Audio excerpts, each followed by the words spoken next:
이사야 41장 말씀을 우리가 함께 읽었습니다.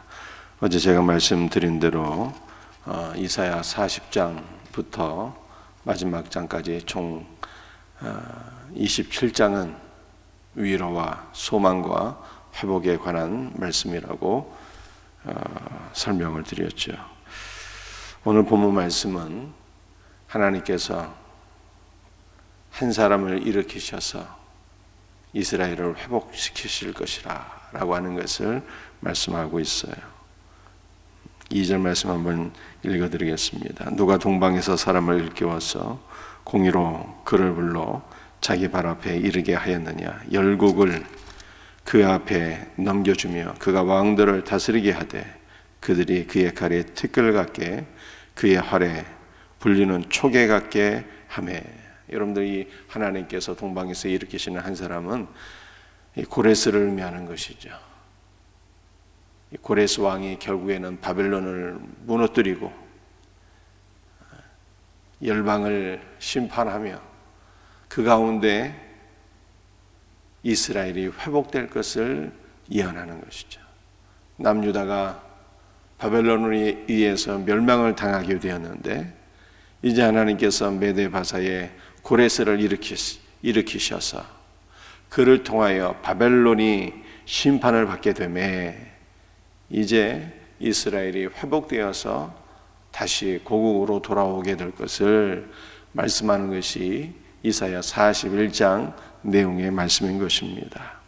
고레스가 등장하게 될 때 바벨론이 무너지고 전 세계가 벌벌 떨게 됩니다. 두려움에 사로잡히게 됩니다.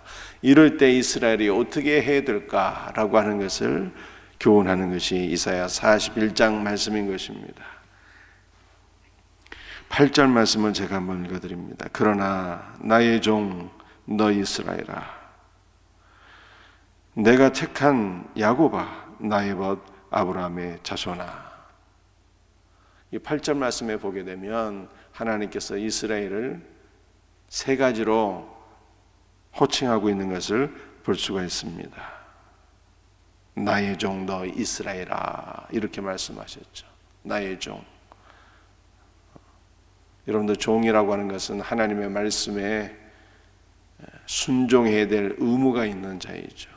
반면에 우리 하나님은 종의 주인이니까. 여러분들, 주인은 어떤 자입니까? 종의 생명과 안전과 모든 필요를 책임져 주는 자가 종인 거예요. 종은 주인에게 충성을 다해야 되는 것이고 주인의 명예에 순종해야 되는 것이고 주인은 종을 책임져 주는 자예요. 그러니까 하나님께서 나의 종 이스라엘아 했을 때 하나님께서 이스라엘을 책임져 주시겠다고 하는 뜻이죠. 얼마나 감사합니까? 여러분들, 이 종이 누가 종입니까? 저와 여러분이 종인 거예요. 그러므로 우리는 주님 앞에 충성된 삶을 살아야 되고 주님의 말씀에 순종하는 삶을 살아야 되는 것이죠. 우리가 주님의 종이라고 하는 것은 나의 주인 되신 여호와께서 우리를 책임져 주신다는 것이니 얼마나 감사하고 든든한 말씀입니까? 여러분들, 이스라엘, 누가 주의 종이라고요? 이스라엘이 주의 종이라는 거예요. 이스라엘은 야곱의 거듭난 신명, 야곱이 믿음으로 주님을 붙잡았을 때 주님께서 새롭게 주신 이름이잖아요. 이스라엘. 야곱이 이전에는 자신의 인간적인 수단과 방법으로 살았는데 한계의 상황에 이르러서 살아계신 하나님을 만나서 그를 간절히 붙잡게 되었을 때 하나님께서 새롭게 주신 이름이죠. 우리 하나님께서 야곱의 환도뼈를 분질러 버리셨잖아요. 야곱은 육신의 힘으로는 더 이상 살 수가 없는 존재가 되었어요. 그래서 간절히 하나님을 붙잡고 하나님의 능력으로 살아가는 자가 되었다는 거예요. 그러니까 이스라엘은 바로 이러한 이름의 뜻이에요. 더 이상 나의 힘으로 살지 아니하고 더 이상 육신의 힘으로 살지 아니하고 하나님을 의지하며 하나님의 은혜로 하나님의 능력으로 사는 자, 이것이 바로 이스라엘이잖아요. 하나님께서는 이렇게 하나님만을 바라보고 의지하고 하나님의 능력으로 살아가기를 소원하는 자들을 책임져 주시는 분이다. 라고 하는 것을 성경에 말씀하고 있어요. 사랑하는 성도들이요, 우리가 어떤 상황 속에 있든지 살아계신 하나님을 바라보고 의지합시다. 하나님의 능력으로 살아갑시다. 그러면 우리 하나님께서 우리의 삶을 책임져 주시는 은혜를 경험하게 될 것을 확실히 믿습니다. 이 두 번째 신명, 나의 택한 야곱아라고 말씀하고 있어요.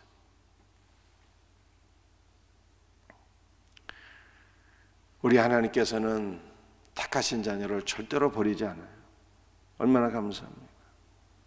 하나님께서 누구를 택하셨습니까? 야곱을 택하셨어요.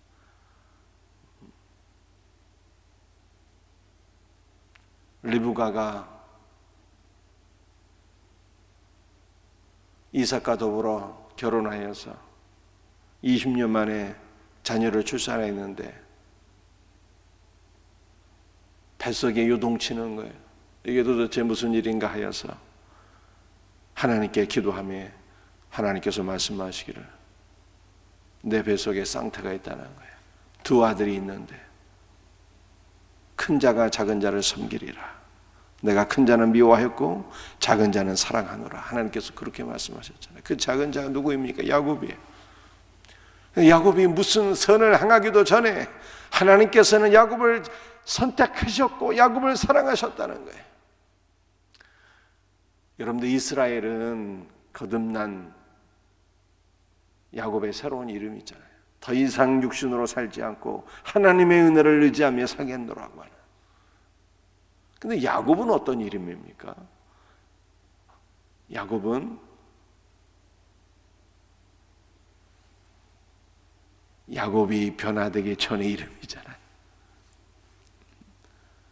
사기꾼, 거짓말, 남의 발목 붙잡고 넘어뜨리게 하는 자, 속이는 자. 여러분, 이것이 야곱의 이름의 뜻이잖아요. 야곱이라고 하는 것은 하나님 앞에 내세울 만한 공로가 전혀 없는 이름이에요. 여러분들, 우리가 바로 야곱 같은 자잖아요. 하나님께 내세울 만한 공로가 전혀 없는 자들이에요. 그러나 하나님께서는 이러한 자들일지라도 선택하셨다는 거예요. 그리고 다시는 버리지 아니하겠다 말씀하시는 거예요. 사랑하는 성도들이요, 우리는 나의 공로로 사는 것이 아니라 우리는 야곱처럼 다 부족하고 연약하고 허물이 있을지라도 하나님께서 무조건적으로 우리를 사랑하시고 선택하셨기 때문에, 우리를 버리지 아니하시기 때문에 그 은혜로 말미암아 사는 거예요. 얼마나 감사합니까? 나의 택한 야곱아라고 말씀하셨어요. 세 번째 이름, 나의 벗 아브라함의 자손아, 그렇게 말씀하셨어요. 여러분들, 나의 벗이라고 하는 것, 이 벗이라고 하는 이 단어는요, 보통 친구 간의 관계를 의미하는 것 아니겠습니까? 나의 친구. 그런데 원문의 의미는 사랑하는 이라고 하는 뜻이에요. 나의 사랑하는 아브라함의 자손아라고 하는 거예요. 여러분들이 사랑한다라고 할 때 이 단어가 언제 사용되었는가 하면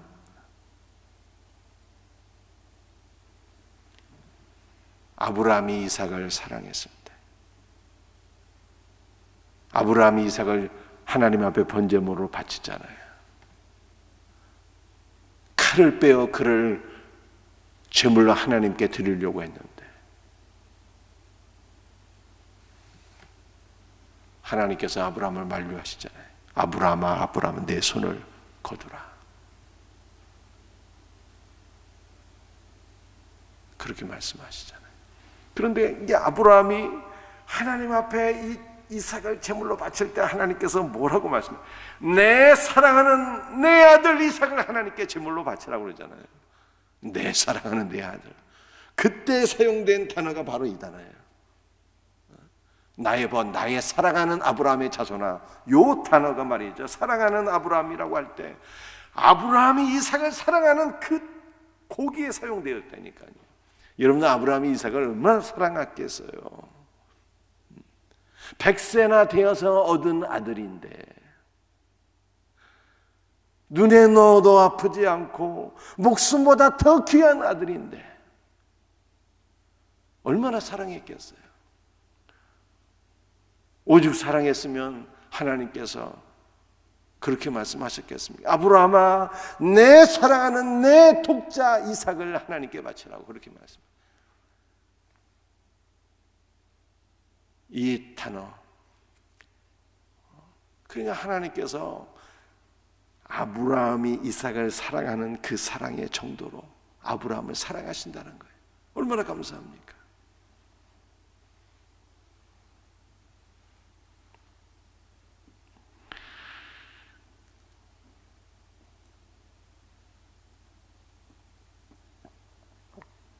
그런데 이렇게 누구를 또한 사랑하시는 거예요.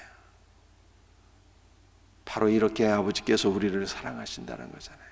나의 사랑하는 아무개야, 이렇게 말씀하시는 거예요. 이 하나님의 사랑이 우리에게 어떻게 나타난 바 되었습니까? 요한복음 3장 16절, 하나님이 세상을, 하나님이 우리를 이처럼 사랑하신다잖아요. 이 세 가지 이름 속에 나타난 하나님의 은혜는 너무 놀라운 거예요. 나의 종 이스라엘아, 나의 택한 야곱아, 나의 사랑하는 아브라함의 자손아, 이렇게 말씀하셔요.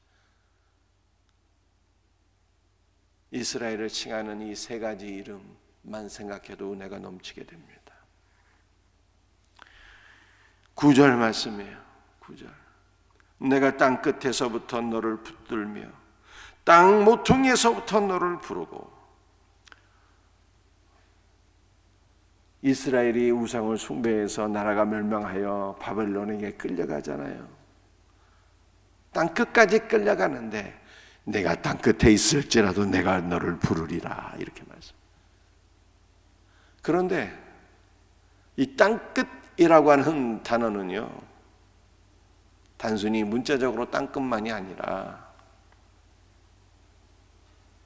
하나님 앞에 심판을 받아서 잘려나간 이라고 하는 뜻이에요. 하나님의 심판을 받아서 나라를 잃어버리고 잘려나가서 땅 끝에 있는 자들이에요.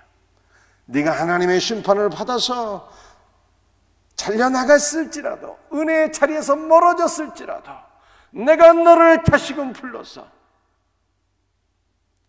다시 이스라엘로 돌아오게 하리라. 하나님께서 이렇게 회복의 은혜를 말씀하시는 거예요. 얼마나 감사합니까?